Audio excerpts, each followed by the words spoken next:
अगर आपके अंदर पैशन है और आपके अंदर कंसिस्टेंसी है ना, तो आपको सफलता जरूर मिलेगी। जीवन में मैंने ऐसे कई सारे बच्चे देखे, कई सारे आप अपने केस स्टोरी सुनोगे। जैसे यहाँ पर कभी भी बच्चा पूछता है कि सर सफलता कैसे मिलेगी, सर कामयाब कैसे होंगे, सर जॉब कैसे लगेगा।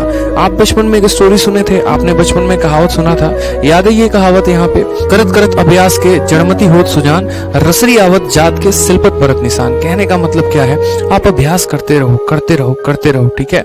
और एक वक्त ऐसा आएगा कि जहां पर आप एक तरीके से चाह रहे हो जो चीज ना, वो पूरी होगी और जरूर होगी और बहुत ही शानदार तरीके से होगी। आज आपसे लोग पूछते हैं ना कि आप क्या कर रहे हो, क्या नहीं कर रहे हो, ठीक है। आप यार उनकी चीजों को है ना आंसर देना, तरीके से देना, एक प्रॉपर वे में देना, लेकिन उसके लिए भी है ना आपको अपने काम में कंसिस्टेंट होना पड़ेगा। 90% लोग शुरू में ही हार मानकर छोड़ देते हैं कि नहीं भाई मेरे से तो नहीं होने वाला।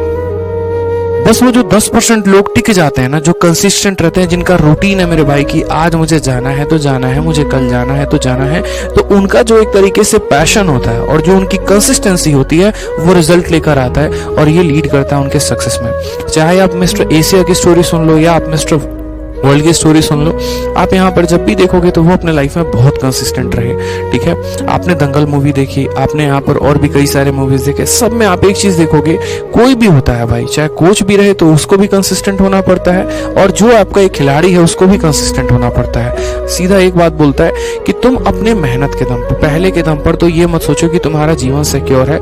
हर पल मेहनत चाहिए, हर पल तुम्हें कंसिस्टेंट होना पड़ेगा। आज मैंने एक बच्चे से मिला मैं, ठीक है, और जहां तक मैं उस बच्चे को बहुत क्लोज से जानता था, एक वक्त था कि जब वो पहली बार मुझसे मिला था 2018 में एक लाइब्रेरी में। तो मेरे भाई अगर मैं उसको ये बोल देता ना कि अगर यहाँ पर ए बी से 20% ज्यादा है, बी ए से कितना परसेंट कम हुआ, उसको वो तक सवाल समझने में 5 मिनट लगता था। हर एक चीज को वो कॉपी में नोट करके लिखेगा, जीएस पढ़ते रहेगा, तब तो हम साथ पढ़ाई करते थे, ठीक है। बहुत मतलब डल सा स्टूडेंट, एकदम कहानी ऐसी इतनी गड़बड़ की आप कह नहीं सकते हैं कि ये बच्चा कभी जीवन में कोई सरकारी नौकरी लेगा भी। और आज मैं परसों से मिला और आज मैंने देखा कि भाई साहब वो बंदा खुद सीपीओ में दिल्ली एसआई सेलेक्टेड है। ये कैसे हुआ? तो मैंने उससे पूछा कि ये कैसे संभव कैसे हुआ, मतलब आप तो एक तरीके से पढ़ाई में उतना अच्छे भी नहीं थे, आपके ग्रेजुएशन में भी काफी कम नंबर आए थे, तो संभव कैसे हो पाया? रीजन बड़ा सिंपल सा था कि सर मैंने कभी पढ़ाई छोड़ी ही नहीं। चाहे मेरे लिए लॉकडाउन आया, चाहे मेरे लिए मुझे घर जाना पड़ा, या हालात कैसे भी रहे, मैंने पढ़ाई नहीं छोड़ी, ठीक है। हाँ, चीजें मुझे कम समझ में आती थी, ये मुझे पता था। औरों की तुलना में मैं कम मेहनती, मतलब मुझे कम समझ में आता है, मैं कम इंटेलिजेंट हूँ, ये मुझे पता था। लेकिन एक काम जो मैंने किया ना लाइफ में, वो मेरे भाई बस ये किया कि हाँ मैंने बहुत मेहनत की। जीएस मुझे भी कम समझ में आता था, मुझे भी नहीं समझ में आता था ये अकबर बाबर, ये घटनाएं, ये पानीपत का युद्ध, ये हमारा घग्गर का युद्ध, ये नहीं समझ में आता था मुझे एरर नहीं पकड़ में आते थे कि वो आर्टिकल का एरर कहाँ है, वो प्रोनाउन का एरर कहाँ है। मुझे मैथ्स के क्वेश्चन बड़े डिफिकल्ट लगते थे, भाषा मुझे समझ में नहीं आती थी, ज्योमेट्री के मेरे फिगर्स नहीं बनते थे। लेकिन एक काम जो मैंने अपने लाइफ में की सर, कि मेरा फिक्स रूटीन था, सुबह उठकर 7 बजे वो क्या पढ़ना है तो मुझे पढ़ना है। तो वो जो रूटीन था, वो जो कंसिस्टेंसी थी, आज उसी के वजह से आज मैं एक सब इंस्पेक्टर हूँ, एक फलाने थाने में पोस्टेड हूँ, और आज उस थाने में मेरा दबदबा है।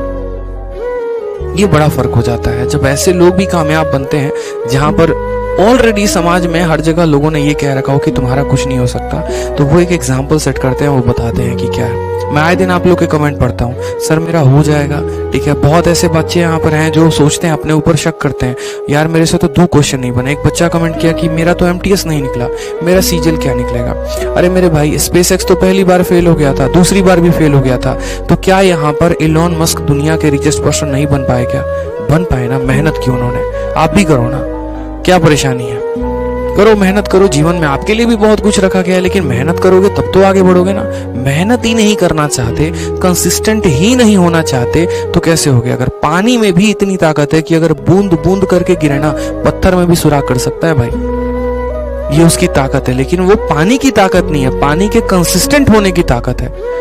तो आपकी भी कंसिस्टेंट होने की ताकत है कि अगर आप लगातार तरीके से पढ़ाई करोगे, लगातार तरीके से क्वेश्चन लगाओगे, लगातार तरीके से रिवीजन करोगे, तो क्या औकात इस मौके की है कि आपका नंबर ना आए, और क्या औकात इस सरकारी नौकरी की है कि जो आपके पल्ले ना पड़े।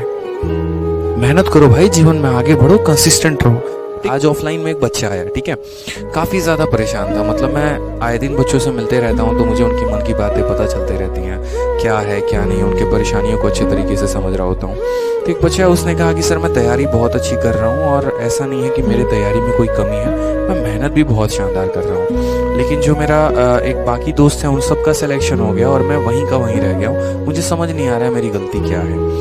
ठीक है, और भी काफ़ी सारी बातें हुई हमारी। तो एक ऐसे समझो कि हर इंसान के पास है ना कुछ मेरे भाई कमज़ोरी है। आप इस बात को हमेशा समझिए, जैसे गीता में भी ये बात है, आप ऐसे समझो कि कोई भी इंसान किसी भी चीज़ में परफेक्ट नहीं है। अगर आप देखेंगे यहाँ पर तो सचिन तेंदुलकर बहुत अच्छी बैटिंग कर सकते हैं लेकिन वो बहुत अच्छा गाना नहीं गा सकते। कोई व्यक्ति अगर बहुत तेज दौड़ सकता है ना तो इसका मतलब ये नहीं कि बहुत ज़्यादा वो भार उठा ले। यानी हर इंसान के पास एक कमी भी है और एक अच्छाई भी है यहाँ पे।